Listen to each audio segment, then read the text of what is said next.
Coup de projecteur maintenant sur l'économie sociale et solidaire. La Bretagne est de loin la première région en France en la matière, avec près de 150 000 emplois concernés.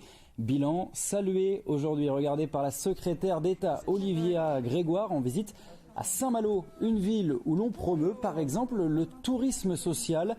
Julie Jeunemaître et Vincent Barre sont allés visiter une auberge de jeunesse un peu particulière où les voyageurs côtoient notamment des étudiants, des apprentis ou encore des saisonniers en phase d'accompagnement social.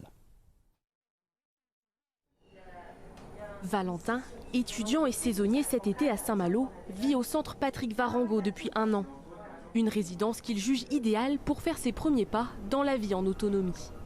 On est quand même assez encadré, du coup, après pour aller du côté vie active ou avoir son propre appartement, on est déjà un petit peu plus aidé et franchement c'est ce qui correspond.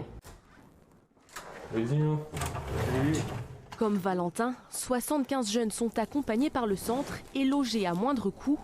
Un atout pour Baptiste, apprenti mécanicien. Moi j'ai besoin d'un appartement à l'année, donc ça devient de plus en plus cher et donc au niveau coût, je préférerais rester ici. Et la cohabitation s'élargit encore. Le centre est aussi auberge de jeunesse. 250 touristes de passage chaque saison. On a eu l'occasion de faire le petit déjeuner. C'est là qu'on s'est rendu compte que vraiment c'est vraiment multi-âge quoi au final.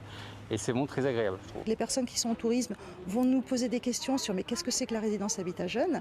Et les personnes en résidence habitat jeune sont curieux des groupes de passage. Et tout ça contribue aussi à une citoyenneté qui se construit collectivement. J'ai pris une crêpe au chocolat et une autre au saumon. C'était bon, hein? Oui, délicieux. J'ai une bonne secrétaire. Sans oublier l'accueil de séjour, comme l'Association des paralysés de France. Les lieux de vacances accessibles, il n'y en a pas tant que ça. Des lieux où en plus on peut rencontrer d'autres, il y en a encore moins. Et c'est important.